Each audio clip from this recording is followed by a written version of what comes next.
先週の金曜のことなんだけど、会社の先輩の、大村っていう男が死んだ。もちろん、直接現場を見たわけじゃないけど、マンションの自室で、自分の両耳に、ボールペンを突き刺して死んでたらしい。大村自身の手が、ペンをぐっと握りしめてた。っていうんで、警察も事件性は認めずに、すぐに自殺だって、判断した。会社の連中は、そんな大村の死に様を、随分不思議がったりしていたけど、俺は特に、驚きもしなかった。それでも、司法解剖っていうやつが、どうしても必要らしくて、多分、大村の身体は、詳しく調べられたんだと想像してる。分かりきってることを調べるために、体をいじり回されるなんて、ちょっと気の毒だと思う。すぐに艶があって、同じ課の奴らは、課長を先頭に、連れ立って公共斎場に行ったらしいけど、俺だけは、どうしても外せない用事があるって、課長に断って、直帰した。周りから見たら、不自然だったろうとは思うけど、艶なんていう、湿っぽくて、皆が押し黙ってるような空間には、今は耐えられそうにないから。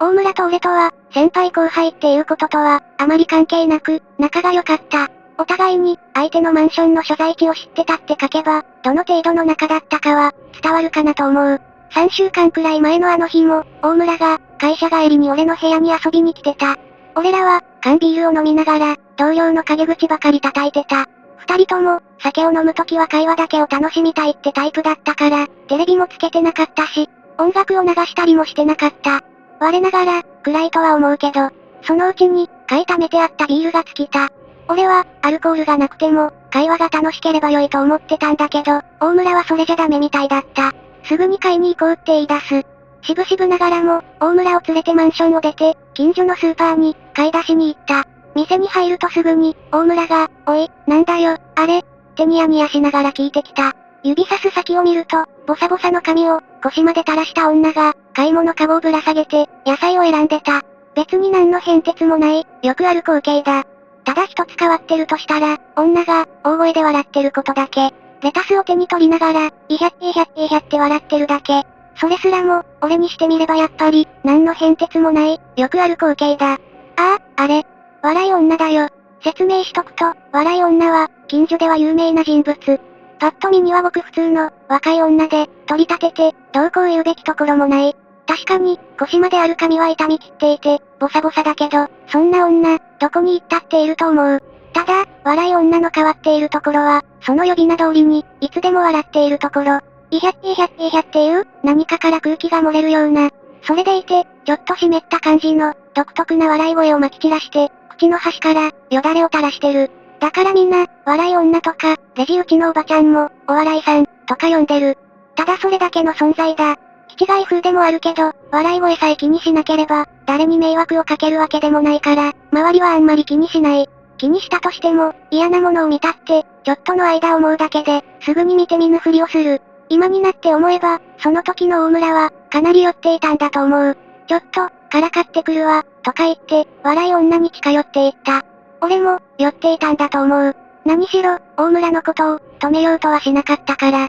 なあ、おい、あんた。何がそんなにおかしいんだよ、大村は、ぶっきらぼうな口調で、笑い女に声をかけた。けれど、笑い女は答えない。いひゃっていひゃっていひゃって笑うばかりだ。おい、答えてみろって。世の中、こんなに不景気だっつうのに、何を楽しそうにしてやがんだ。大村は、そんな内容のことを言ってた。多分、それまでは俺と一緒に、陰口を叩くことで発散してたものが、酔いのせいで、他人にまで向いたんだと思う。やっぱり、笑い女は、いひゃっていひゃっていひゃって笑うだけで、何も答えない。そんなことをしばらく繰り返してから、大村は、なんだよ、こいつ、つまんね。おい、もう行こうぜ。って言って、不機嫌そうにその場から離れた。俺らは、カゴにスナック菓子とかを詰め込んでから、酒の並んだ棚に行った。大村はすぐに、缶ビールを手に取っていたけど、俺はビールに飽き始めてたから、チューハイをじっくり選ぶことにしたんだけど、そのうちに、大村が、うおっせ、っていう叫び声を上げた。何かと思って振り返ると、大村と笑い女が、至近距離で向き合ってる。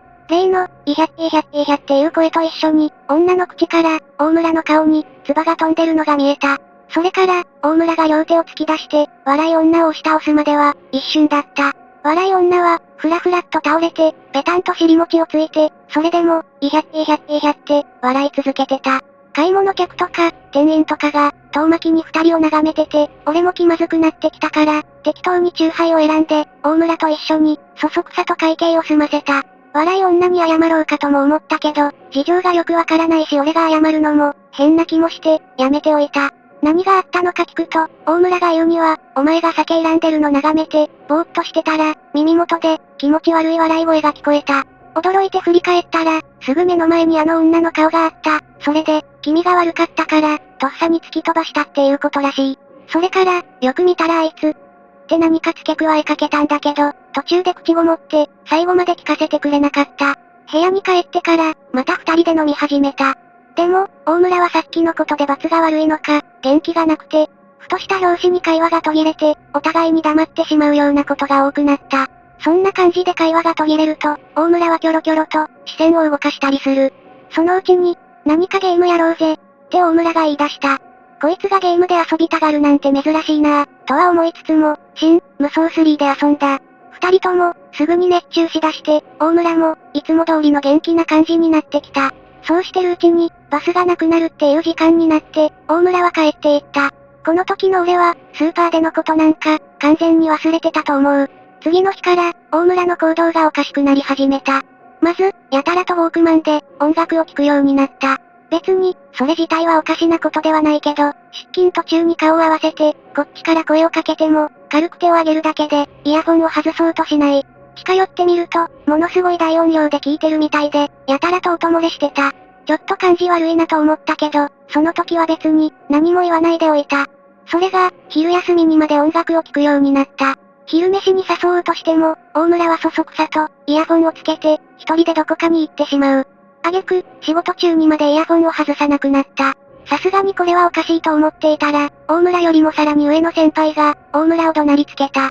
それからは、仕事中に音楽を聴くようなことはなくなったけど、代わりに、独り言を言うようになった。しかも、うるさい、とか、あー、とか、大声で言う。周りが注意しても、やめようとしない。みんな、正直気味悪がってた。見るに見かねて、退勤してから大村を呼び出して、話をすることにした。大村は、最初俺と話すのを渋ったけど、賑やかなところでだったら話すって、言い出したから、ファミレスに連れ出した。ファミレスはそこそこの混み具合で、高校生っぽいのが、大声ではしゃいだりしてた。それから、俺が最近のお前はおかしいって切り出すと、大村は、自分でもわかってるって言った上で、一人でに話し始めた。例のスーパーでの一件以降、ふとした拍子に笑い女の、イヒャッイヒャッイヒャっていう、笑い声が聞こえるようになった。はじめはかすかに聞こえるという程度で、空耳かとも思ってたんだけど、ちょうど、背後からだんだん、近づいてきてるような感じで、日を追うごとに、笑い声は大きくなってきてる。周りで何かの音がしているような時には、笑い声は聞こえてこないのだけれど、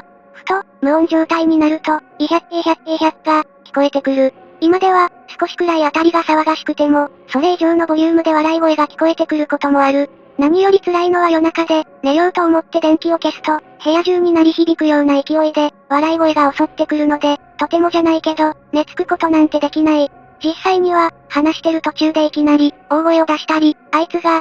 って、泣きそうな声で繰り返したりするから、内容をつかむには、かなり時間がかかった。しまいには、あの女に呪われた、とか、あいつ、幽霊なんじゃないか、とか言い出す始末。俺が何よりも、まず思ったのは、大村は、変な妄想に取り憑かれてるってこと。笑い女は幽霊なんかではないし、ただのちょっと、変わった女でしかない。その証拠に、あの日以降も俺は、笑い女がスーパーで買い物をしてるとこを何度も見てる。実在する人間だ。笑い声が独特で、気味が悪いから、耳に残ったっていうのと、大村なりの罪悪感みたいなものが、妄想の原因だと思った。大体、スーパーに出る幽霊っていうのも、なんだか間抜けだと思う。そう言って聞かせても、大村は、まるでこっちの言うことを聞こうとしない。呪い、とか、幽霊、とか繰り返すばっかり。俺はだんだんイライラしてきて、そんなに言うなら、一緒にスーパーに行こう、って切り出した。大村の言ってることの、バカバカしさにも腹が立っていたし、相手が現に、実在してるただの女だって、認識すれば、変な妄想もなくなるんじゃないかと思ったから。もちろん、大村は猛烈に嫌がったけれど、俺は大村を、無理やり引きずるようにして、レストランから出て、電車に乗って、例のスーパーに向かった。電車の中でも、大村はブツブツつぶやいて、ビビってた。やっとスーパーの前まで着いたところで、大村が、やっぱり嫌だって言い出した。絶対に、中には入りたくないって。仕方ないから、店の前の駐輪場から、店内を覗こうって、俺が提案した。それでも、大村は帰るって言い出してたけど、俺は相手の肩をがっちり押さえて、逃げ出せないようにした。ちょっとだけ、弱者をいたぶるような気持ちもあったと思う。けれど、ガラス越しに店内を眺め渡しても、笑い女はいなかった。いつも笑い女と出くわす時間は、大抵このくらいだから、きっといるだろうと思ったのが、失敗だったのかもしれない。まずいなと思った。ここで笑い女を見ておかないと、大村は余計に、あいつは幽霊だ、って思い込むかもしれないから。それでももう少し待ってれば、